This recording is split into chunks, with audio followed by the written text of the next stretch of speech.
నమస్తేనే కాక కేసీఆర్ కాక, నమస్తే హరీష్ రావు కాక. ఇద్దరికి ఏందే కాకలు మొత్తానికి అయితేనేమో అలచలు సృష్టిస్తురేమో. మొత్తానికి కాళేశ్వరం మీద మేడిగడ్డ మీద ఎవరు కేసేస్తే వాళ్ళని పరలోకానికి పంపిస్తారే కాక.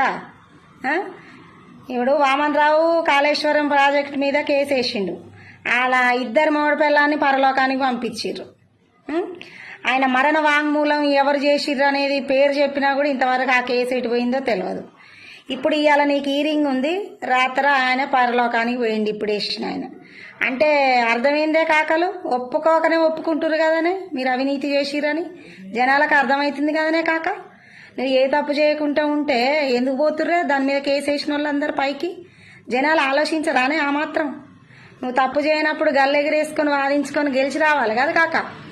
కానీ మనుషుల్ని పైలోకానికి పంపించుడేందే నాకు తెలియక అడుగుతున్నా.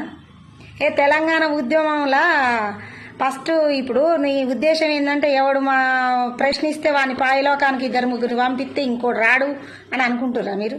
అట్లా అనుకోవటం పొరపాటు. ఎందుకంటే తెలంగాణ ఉద్యమంలో తొలి విడతల మస్తు మంది చచ్చిపోయారు. కానీ మలి విడత ఉద్యమం వచ్చింది కదా మళ్ళీ కూడా. అంటే తెలంగాణ ప్రజలు ఒకరిని ముందుగా చంపితే ఎవడు ప్రశ్నించరు భయపడతారు అనుకోనేనా మీ కాక మీ ధైర్యం? తెలంగాణ ప్రజలు ఎవడు భయపడడు. ఒకడు నువ్వు ఎంతమందిని చంపుతావే? ఇట్లా జనం అందరు తిరగబడితే ఏం చేస్తావే?